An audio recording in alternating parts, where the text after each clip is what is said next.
बिस्मिल्लाहिर्रहमानिर्रहीम। Last lecture में हम लोगों ने माइक्रोसॉफ्ट एक्सेल की इंट्रोडक्शन किया था और साथ साथ में इसके अंदर कुछ काम भी किया था। एनी सेल्स में मैंने कुछ यहाँ पे लिखा हुआ था, मैं वो दिखाता हूँ यहाँ पे। और यहाँ पे मैंने आपको ये बताया कि हम लोग कलर कैसे देते हैं, 2-3 सेल को एक साथ कैसे करते हैं, यानी मर्जिंग किस तरह करते हैं। ठीक हो गया। और साथ में ये भी मैंने बताया अलाइनमेंट का कि अगर एक सेल में हम लोग डबल लाइन लिखना चाहते हैं, यानी एक सेल में मैं यहाँ पे डबल क्लिक करता हूँ, देखो इसमें 2 लाइन काम किया, मगर सेल एक ही है। हम लोग नेक्स्ट लाइन पे किस तरह जाते हैं एक्सेल के अंदर किस तरह जाते हैं, आप बता दो। हाँ, नेक्स्ट लाइन के लिए क्या यूज करते हैं, आप बता दो। न्यू लाइन के लिए हम लोग क्या क्लिक करते थे, इंटर तो हम लोग MS वर्ड और उसमें करते थे। इसमें क्या करेंगे, क्या, हाँ, Alt प्लस इंटर कर देंगे। ठीक है। अब यहाँ पे मैंने एक जस्ट सिंपल लिस्ट बनाया। ठीक है। इस पे मैंने सीरियल नंबर दिया हुआ है, नेम दिया है और मार्क्स दिया हुआ है। अब मुझे यहाँ पे एक चीज़ करना है इससे पहले कि फॉर एग्ज़ाम्पल मैं आपको एक चीज़ दिखाता हूँ। ये कम्प्लीटली टाइप से हमारे साथ, यानी अगर मैंने कोई करेंसी लिखना है, करेंसी किसे कहते हैं, मनी, नोट्स, गुड। अब यहाँ पे फॉर एग्जांपल फीस में लिखता हूँ। ठीक, यानी फीस लिखने के बाद मैंने यहाँ पे एक टेबल बनाया। इधर मैंने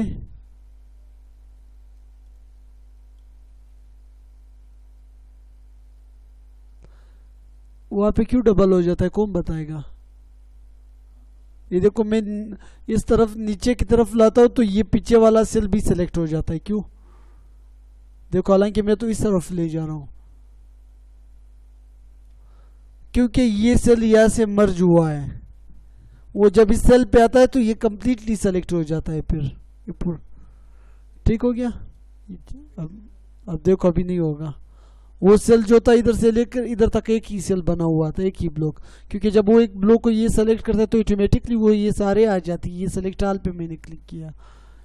चलो, मैं यहाँ पे एक लिस्ट सिंपल सा बनाता हूँ।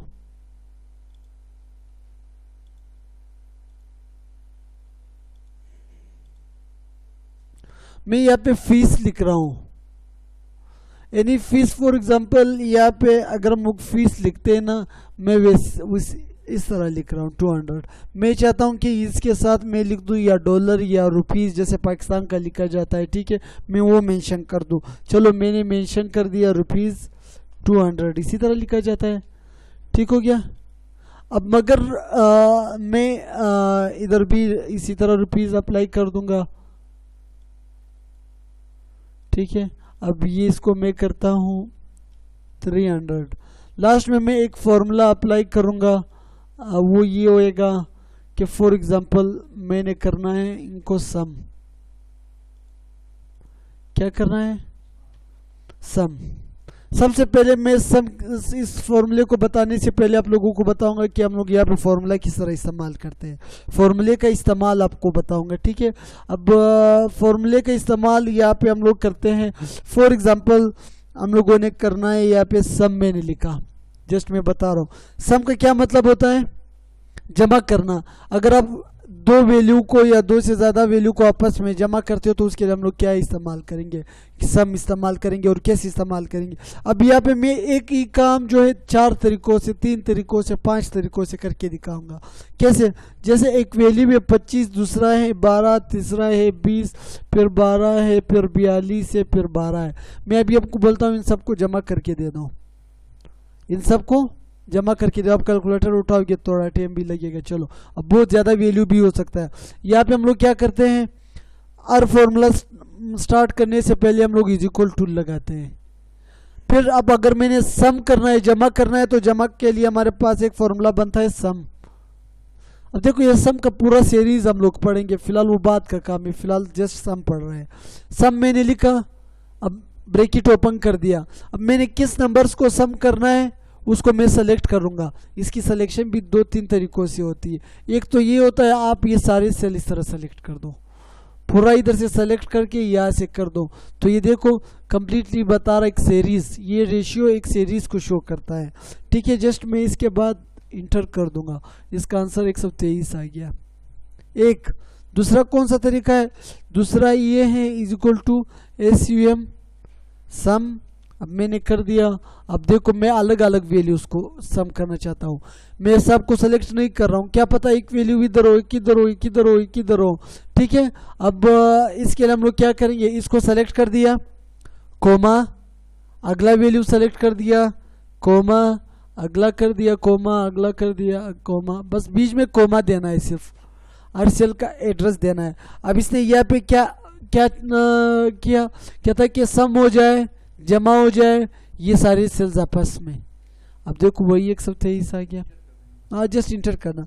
तीसरा तरीका कौन सा है, एक तरीका तो ये होता है कि जैसे मैंने इज इक्वल टू लिखा, डायरेक्टली कोई चीज़ नहीं लिखा, ना फंक्शन का नाम लिखा, ना कोई चीज़, ये लिखा, ये वैल्यू प्लस ये प्लस ये प्लस ये, बीच में प्लस लिख रहा था। ठीक हो गया। अच्छा, लास्ट वाला प्लस को हम मिटा देंगे। क्लियर? हाँ, अब कैसे, अब हाँ, अब चौथा तरीका क्या है, ये मैंने सारे सेलेक्ट कर दिया, यहाँ से हम लोग आएंगे, डायरेक्टली सम पे क्लिक कर देंगे तो उसका सम का आंसर आ जाएगा यहाँ पे। क्लियर? सही हो गया। अब यहाँ से आपको फॉर्मूला लगाना आ गया सम का फॉर्मूला क्या है, is equal to SUM sum. अब जिन सेल्स को आप सेलेक्ट करोगे, अच्छा फॉर एग्जांपल अगर मैं यहाँ से एक वैल्यू चेंज करता हूँ, इसको करता हूँ 20, तो इन सब की वैल्यू पे असर पड़ेगा। ठीक है, अब देखो ये 118 हो गए सारे चेंज। अब एक्सेल का ये फायदा होता है, आप वैल्यू चेंज करो तो खुद ब खुद ऑटोमेटिकली होता है जी। अभी आप लोगों को यहाँ से फॉर्मूला लगाने का तरीकाकार मैंने बता दिया। यहाँ पे मैं इन दोनों को सम करना चाहता हूँ, total is equal to SUM sum. अब मैं क्या करूँगा, इधर से लेकर इधर तक पूरा सेल सेलेक्ट करूँगा। क्या पता मैं बाद में इसमें कोई वैल्यू लिख दूँ तो मुझे बार बार लिखना नहीं पड़ेगा। ठीक है, अब इस सेल के अंदर जो जो भी वैल्यू, ये नहीं ये ब्लू वाला एरिया, इसके अंदर जो जो वैल्यू आएगा इसमें सम होता जाएगा। मगर यहाँ पे क्या है आंसर, 0। 0 क्यों आया, 0 क्यों आया,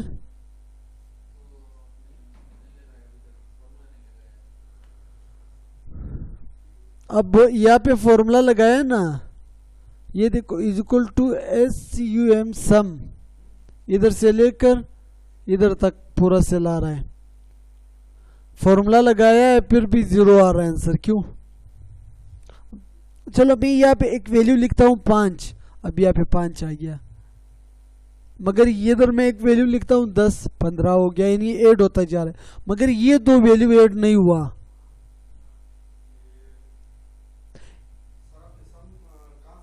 मैंने यहाँ से किया, इधर देखो आप चेक कर सकते हो, ये देखो यहाँ से लिख, इसमें ये ऐड इसलिए नहीं हुआ क्योंकि यहाँ पे हमारे पास टेक्स्ट था, टेक्स्ट और ये दोनों थे नंबर्स। मैं चाहता हूँ कि इसको अगर मैं टाइप जनरल टाइप दिया हुआ है, ये इसका टाइप बता रहा है, मैं इसका टाइप अगर करेंसी कर दूं तो फिर ये इससे फर्क नहीं पड़ता है करेंसी से, उसके रुपीज से। ठीक है, दरवाजा बंद करो।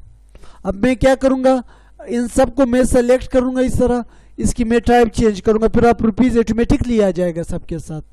ठीक है, पहले मैं ये करूँगा कि इनसे रुपीज़ जो मैंने खुद लिखा है वो मिटा दूंगा। अब ये ऐड हो गया। अब देखो मैं यहाँ से आके इन पे अप्लाई करना चाहता हूँ, मैं चाहता हूँ कि इन पे भी रुपीज़ आ जाए साथ। मैं इस पर क्लिक करता हूँ, यहाँ से टाइप को क्या कर दूंगा, करेंसी। अब टाइप करेंसी कर दिए, ये क्या हो गया, डॉलर आ गया। देखो मैं तो चाहता था रुपीस, तो इसको मैं यहाँ से चेंज करूंगा, इस पर क्लिक कर दूंगा, यहाँ से मोर अकाउंट पे क्लिक कर दूंगा, करेंसी पे क्लिक कर दूंगा। यहाँ से आपने पाकिस्तानी रुपीस सर्च करके जस्ट इंटर कर,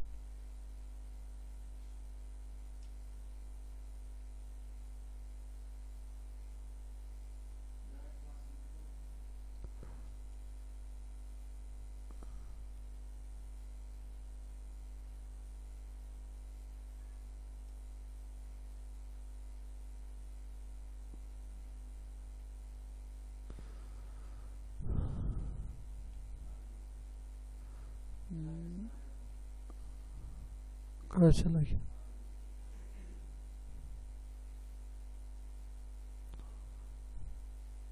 ये PKR, ये भी पाकिस्तानी है। नहीं, एक दूसरा था, रुपीस लाया था, वो थोड़ा ऊपर था मेरा ख्याल से।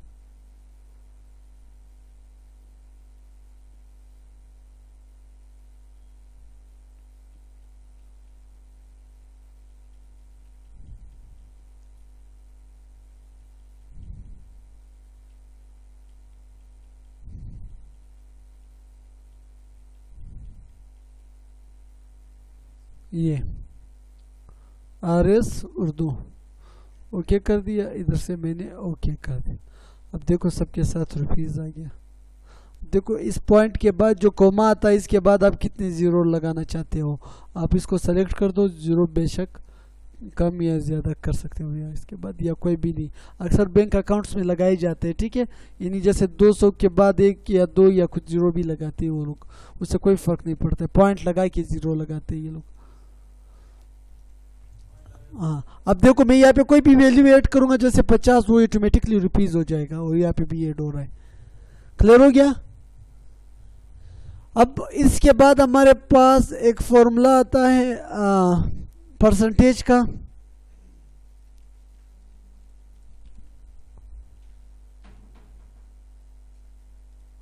देखो ये यहाँ पे परसेंटेज पूरा नहीं आ रहा है, मैं चाहता हूँ कि ये पूरा आ जाए।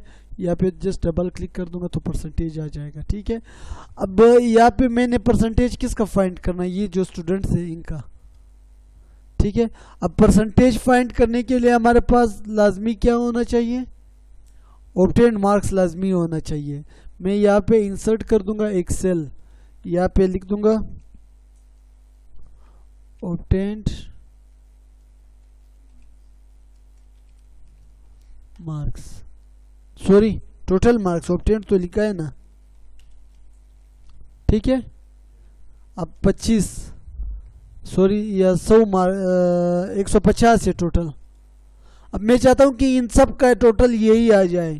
मैं जस्ट यहाँ पे आके इसके कॉर्नर पे डबल क्लिक कर दूंगा तो सब पे 150 अप्लाई आएगा सबके लिए, ठीक है। या फिर आप यहाँ से कंट्रोल पकड़ के, सॉरी यहाँ से बगैर क्लिक किसी भी चीज़ जस्ट क्लिक पकड़ के यहाँ तक लाना है, डबल क्लिक कर दो, इजी। अभी 1000 एंट्री हो तो 1000 एंट्री तक तो आप नहीं ले जा सकते हो क्लिक पकड़ के, जस्ट डबल क्लिक कर दो।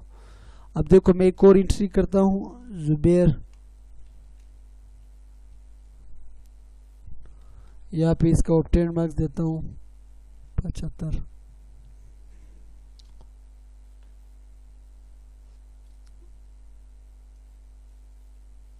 मैं इसकी स्टाइल फॉर्मेट अप्लाई करता हूँ इन पे, क्लियर।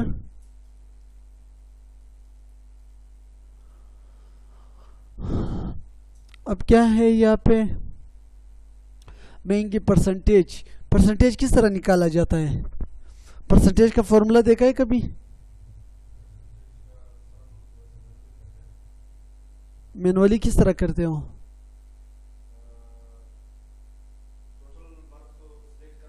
हाँ, नहीं नहीं नहीं नहीं, जो हमारे पेपर्स की परसेंटेज निकाला जाता है, किसी भी चीज़ का परसेंटेज वो इस तरह होता है कि हासिल करदा मार्क्स को, ऑब्टेन्ड मार्क्स को आप डिवाइड करोगे टोटल के साथ और इसको मल्टीप्लाई करोगे 100 के साथ। हाँ, इस तरह का परसेंटेज। अब हाँ कैसे, अब देखो अब इज इक्वल टू एवरेज लिखोगे। एवरेज लिखने के बाद आप क्या करोगे, ऑब्टेन मार्क्स वाला सेल फर्स्ट वाला यहाँ पे, फॉर एग्जांपल ऑब्टेन मार्क्स इसके 25 है, इस पे मैंने क्लिक कर दिया। डिवाइड 25 को हम लोग डिवाइड करेंगे किस चीज़ के साथ, यानी ऑब्टेन मार्क्स को डिवाइड करेंगे टोटल मार्क्स के साथ। मल्टीप्लाई के लिए ये साइन, ठीक है, और यहाँ से 100 कर देंगे, 100 के साथ मल्टीप्लाई। समझ आ गया इस चीज़ का फॉर्मूले का? हाँ, इज इक्वल टू, अब एवरेज लिख दिया मैंने परसेंटेज के लिए। आप सिंपल भी एवरेज के बगैर भी परसेंटेज फाइंड कर सकते हो, जैसे मैंने आपको वहाँ पे प्लस वगैरह का बताया था। एवरेज लिखने के बाद अब जो हमारे पास रिजल्ट्स होते हैं उसका जो परसेंटेज बताया जाता है कि इसने 70% लिया या 75%, परसेंट कितना तक होता है, 200 तक होता है, सॉरी 100 तक होता है। 100% के 100 जिसका परसेंट, यानी वो बंदा जिसके नंबर 150 में से 150 आया हो तो उसका 100% हो जाता है। फिर जितना कम होता है नंबर उतना ही कम परसेंट होता है। तो वो परसेंट किस तरह फाइंड करते हैं, उसको इस तरह फाइंड करते हैं, जो हासिल करदा नंबर होते हैं।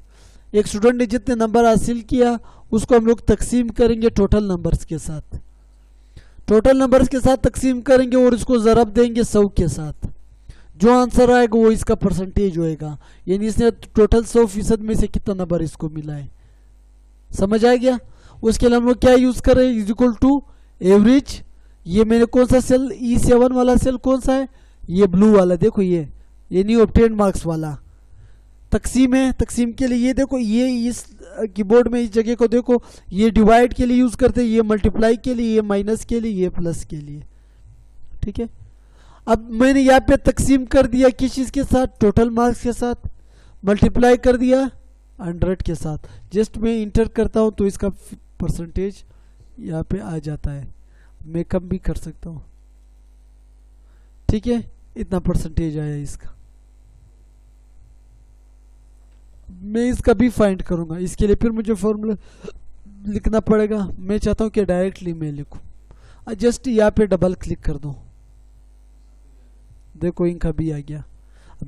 अगर 10,000 भी हो, मैंने उस दिन एक बात बताया, 10,000 स्टूडेंट्स का परसेंटेज आप एक क्लिक से फाइंड कर सकते हो। मैंने जस्ट एक क्लिक कर दिया, खुद आए हैं, जितने भी स्टूडेंट्स हो उन सब के आएंगे। अब देखो अगर मैं यहाँ से मार्क्स चेंज करता हूँ 20, तो ये अभी इसका परसेंटेज कम हो रहा है। एक चीज याद रखना है आप लोगों ने, अगर आपने एक गलती कर दी तो आपके सारा सबके परसेंटेज गलत आएंगे। कैसे, वो कौन सी गलती होती है, जैसे ये अली का सेल है, अली के सेल के स्ट्रेट में ये देखो एक सेल आ रहा है, इसका ये मतलब है ये सारा जो है अली का डेटा है। अगर मैं इस पे परसेंटेज अप्लाई कर रहा हूँ, परसेंटेज का फॉर्मूला, तो मैं एक ही बात है, अली का ये ऑब्टेन मार्क्स और इसके टोटल मार्क्स को मैं उठाऊंगा, नीचे वाले सेल्स वालों का नहीं। जब मैं डबल क्लिक कर दूंगा तो वो सीरीज क्या होता है, खुद ब खुद चलता है। अगर वो यहाँ से इधर चेंज हो जाता है तो ये भी चेंज हो रहे होते हैं, सारे साथ साथ चेंज हो रहे होते हैं। ठीक है, अब यहाँ से हम लोगों ने क्या निकाला, परसेंटेज भी निकाला।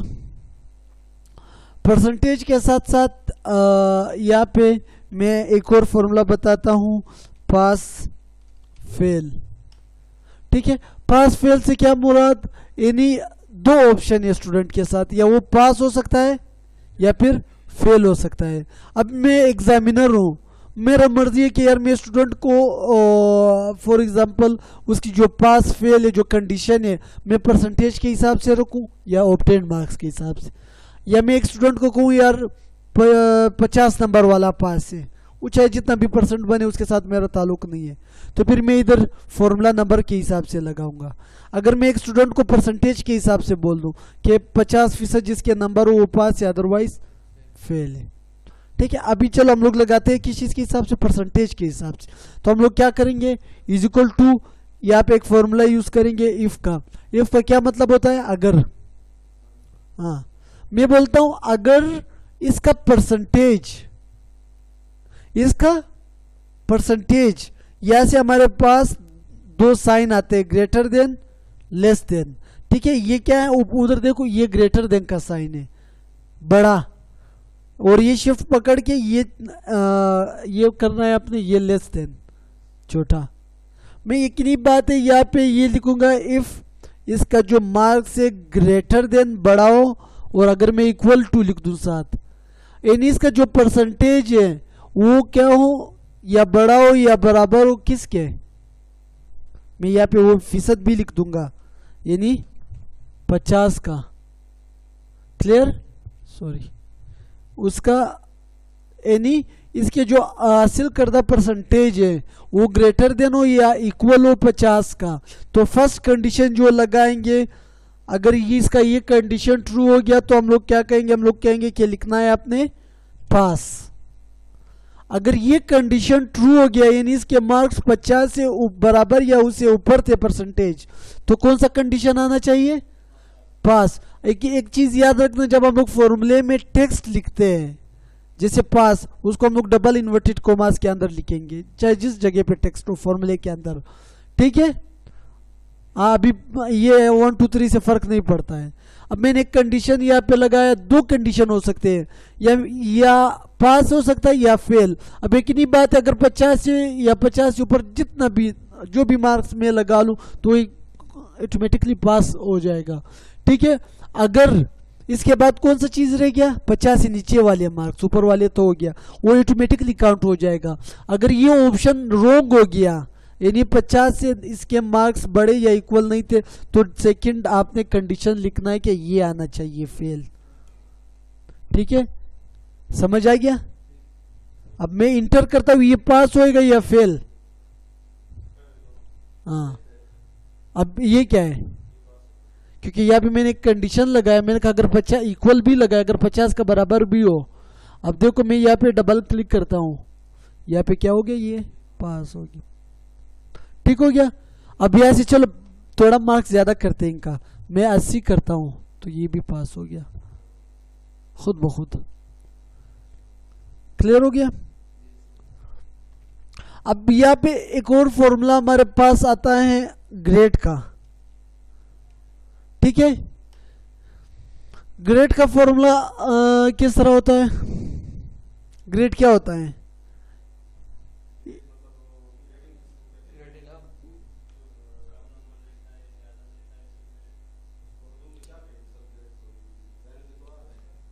अब मैं बताता हूँ। ग्रेड इसको कहते हैं, मुख्तलिफ टाइप के ग्रेड। अब 100% है टोटल नंबर्स। अगर एक स्टूडेंट 90 से या 90 से ऊपर नंबर लेता है तो उसको ए ग्रेड देंगे, ए प्लस। फिर 80 से 90 वाले के लिए एक अलग सा ग्रेड होता है, यानी 70 से 80 वाले के लिए मतलब हर नंबर्स के लिए अलग अलग ग्रेड होता है। अब इसमें पास या फेल में कितने कंडीशंस थे, 2 थे, या पास होएगा या फेल। अब ग्रेड में हम लोग मतलब 2 से अगर ज्यादा कंडीशन रखना चाहिए, यानी अगर मैं चाहूँ कि एक स्टूडेंट के अगर इतने नंबर हो तो उसको ये होना चाहिए, इतने नंबर हो तो इसका ये लिखना चाहिए, उसके लिए अगर इतना हो तो क्या लिखना चाहिए, डेट इज अ ग्रेड। हम लोग इसके लिए अल्सो यूज क्या करेंगे, इफ का फॉर्मूला यूज करेंगे, कोई मसला नहीं है, ठीक है। Is equal to if use कर दिया मैंने, ठीक है। इफ मैंने ब्रैकेट ओपन कर दिया, सेल वही मैं परसेंटेज पे निकाल रहा हूँ, ठीक है। मैंने परसेंटेज सेलेक्ट कर दी, सेम टू सेम उसी तरह है।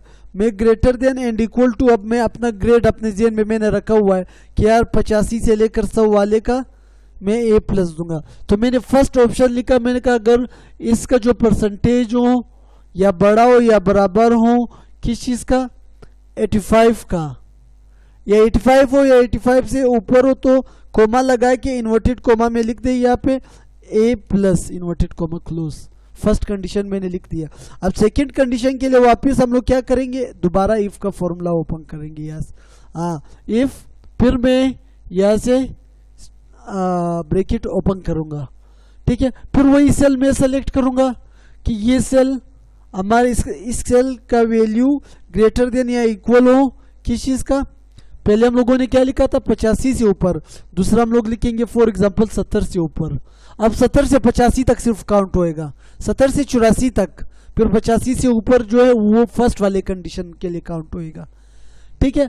अब इस सेल में अगर हमारा मार्क्स ग्रेटर देन हो या इक्वल टू हो 70 से, तो इसके लिए कॉमा लिखे, इसके हम लोग लिखेंगे फॉर एग्जाम्पल बी प्लस, ठीक है। जो भी चीज लिखना चाहो वो आप पे डिपेंड करता है, जस्ट ये मैं लिख रहा हूं। फिर कोमा लिख के इफ फिर थर्ड कंडीशन में लिख रहा हूं कि इसका इसी सेल में अगर मार्क्स ग्रेटर देन या इक्वल टू हो किस चीज के, 60 के, 2 मिनट, 60% का, तो यहां पे आ जाए सी, क्या आ जाए, सी आ जाए।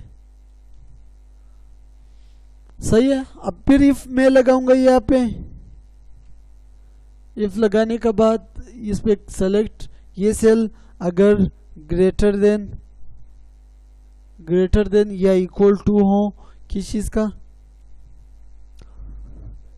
नहीं ग्रेटर 50 या 50 से ऊपर हो तो ये डी ग्रेड आता है लास्ट। ठीक है, अब मैं यहाँ पे डी ग्रेड लिखता हूं, तो यहाँ पे कोमा लिखे डी। अब ये देखो इन सब के अलावा अगर ये ना हुआ तो कौन सा कंडीशन लगे।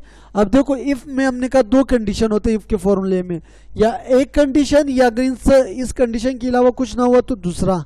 अब देखो ये सारे कंडीशंस अप्लाई हो रहे हैं, इनमें से कोई ना कोई लाजमी होएगा। अगर इनमें से कोई भी ना आए, सारे फॉल्स हो गई ये कंडीशंस, तो ठीक है, कोमा के बाद जो चीज हम लोग लिखेंगे देन वही इंटर होएगा। सॉरी,